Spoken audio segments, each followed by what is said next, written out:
Hello students, this is Professor Faiz Raut from Jain College of Engineering Department of MBA. I'm teaching subject Legal and Business Environment. I'm in module 5th, lecture number 3. In this lecture, students, I'm going to discuss about Industrial Policy Statement of 1991. In previous two lectures, I mentioned the Industrial Policy of 1991, which was the liberalization and the open up of the economy. In this lecture, I'm going to discuss regarding this. Okay, so let's begin. Well, the industrial policy statement says that in the view of the constraints of the existing industrial policies and in order to extend the process of industrial liberalization, the industrial policy statement 1991 was announced by the government of India on 24th July 1991. Okay, so this was the major resolution or major step by the government of India in order to make a drastic change in industrial policies so as to increase the economic condition of India from 1991, as the economic condition was deteriorating at that time. Okay, there were some objectives of these policies. What objectives was there were to pursue a sound policy framework. Government laid down these objectives. Okay, some of the objectives were encouragement of entrepreneurship, development of technology through investment in research and development. See, entrepreneurship was not encouraged prior to 1991, and every business or every industry was more focused on socialist idea, or mostly the industries were under public sectors. Okay, so entrepreneurship was encouraged in this and this was the objective, and development of technology through research and development. So uh, investment were encouraged in this sector as well. Then bringing in new technology. Okay, dismantling of regulatory system. India had a huge and complicated regulatory system of handling these industrial policies, so dismantling of those regulatory system was required. Then developing of capital markets. Okay, and develop the capital markets at that time were not developed, so the technology was not there in capital market. Everything was happening in like a live trading session. Okay, physical trading session. Okay, there was no internet connectivity, or no transparency was there. As I have discussed many a times in class, how the capital market used to happen, similar what we did in Adhyay. Okay, so the development of capital market was encouraged, and if you want to hear about capital market more, I can give a different separate lecture for this. Okay, forget about it. Next, the next one was increased competitiveness for the benefit of common man. Okay, India encouraged the increase of the competitiveness between companies, so that they provide a better quality of products, they provide a better price for the products for the benefit of a common man. And more importantly, in order to remove industrial backwardness, the policy advocated a need for investment in the country.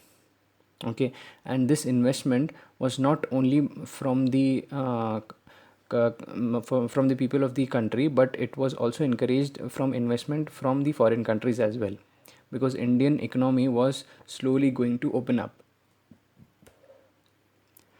And next, the major objective to build on gains already made and maintain a sustainable growth in productivity. And the policy was brought out to supplement a sustained economic growth as well. So overall economic growth was focused. So these were some of the objectives. Okay, next I'll go with the how to achieve the objectives. So these objectives were laid down. So what were the plans of government to achieve these objectives?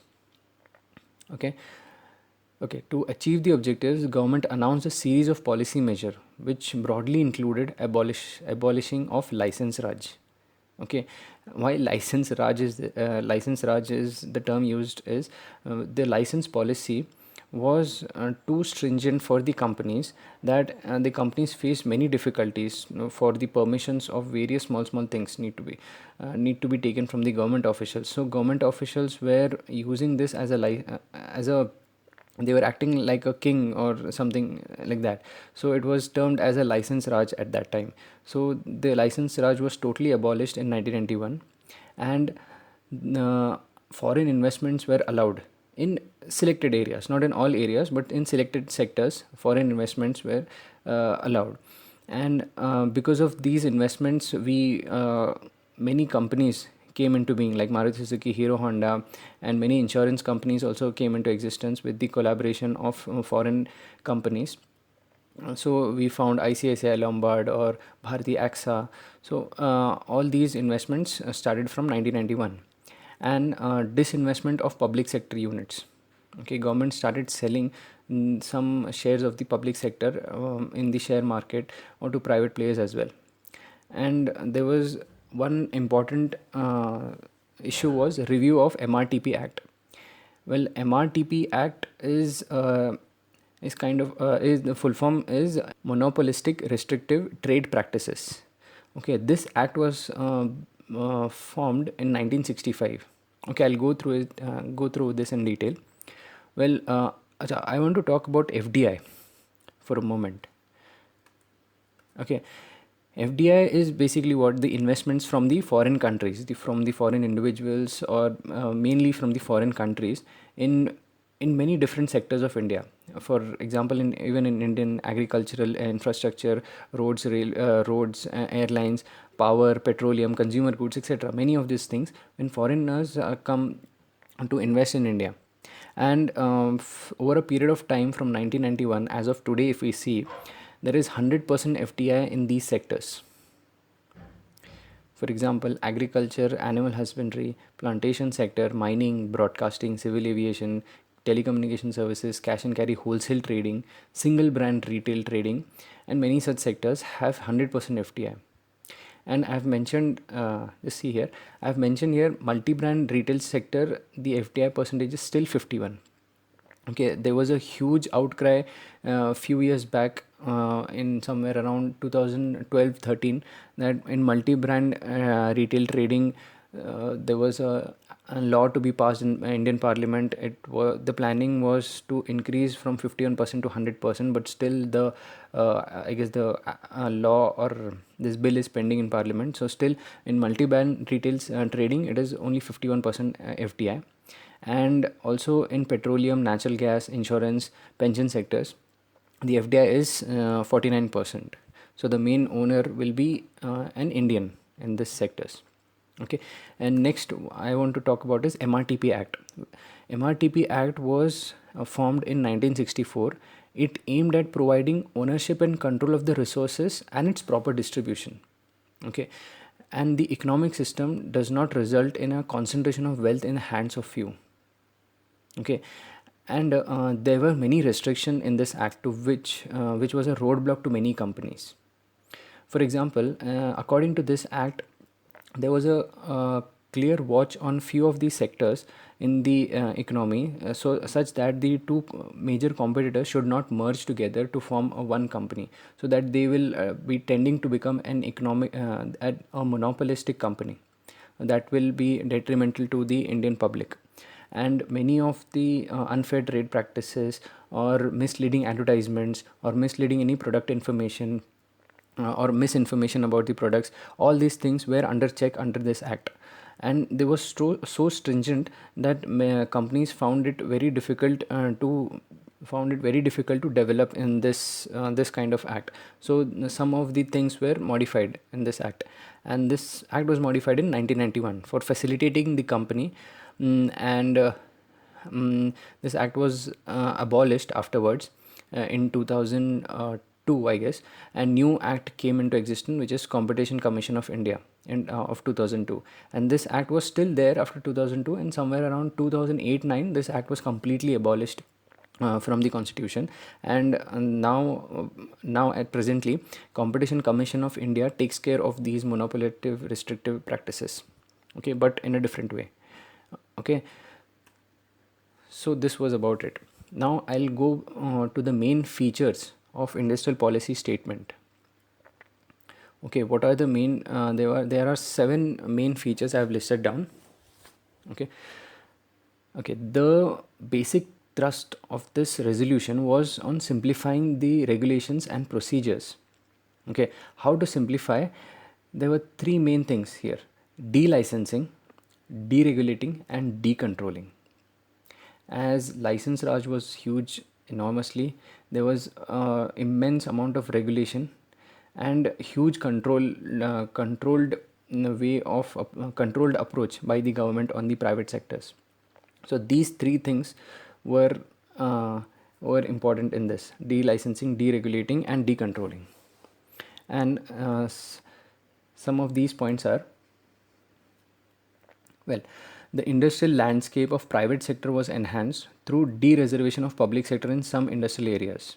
Okay, in 1956, when the Companies Act 1956 were formed, in that time, almost 17 sectors were reserved only for public sector. Okay, only public sector can or only government company can be in this sector, in this industry, and no private player can enter. There were 17 sectors like that, but after 1991 there are 8 sectors like that. So many sectors like Indian Airlines and even coal, steel, steel extraction, mining, all those things were opened up for the private participation. Next is restructuring of SICK industrial unit was called for. Okay, SICK industrial units, I have talked about it in the previous class. The restructuring of those industrial units were very important, as they amounted to 30% of the total losses incurred by the public sector enterprises. So it was important. And the third one is, since industrial base of the country was diversified and it needed a new approach of competitive market, licensing was abolished. Okay, licensing in fact was a strong obstruction for doing business in the country. I've talked about much about licensing. So delicensing was another important feature of this industrial policy. Okay, so next is, yeah, yeah. Next is, small scale industries were also exempted from licensing of all the articles of manufacture. Okay, then government also announced trade policy reforms along with the devaluation of Indian currency. Now this devaluation term might be new for some of you. I'll just take 1 minute to explain this. Devaluation means a reduction in the value of currency with respect to goods and services or other monetary units with which that the currency can be changed. That means, for example, if I have set $1 is equal to rupees 50. Okay, this is the fixed rate. Now if I am reducing the value of money, how will I reduce the value of money? Suppose now $1 will not be equal to rupees 50, it will be equal to rupees 60. So I have devalued my currency. If I want to take $1, I have to pay 60 rupees now. Initially I had to pay 50 rupees. So this was under the fixed exchange rate. Nowadays you will not hear this word devaluation. Nowadays you will hear the word of called depreciation.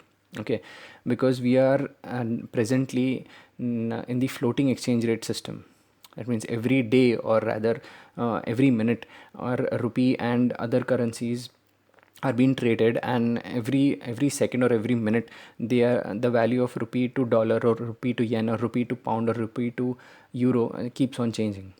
Okay, so this was done at that time, devaluation.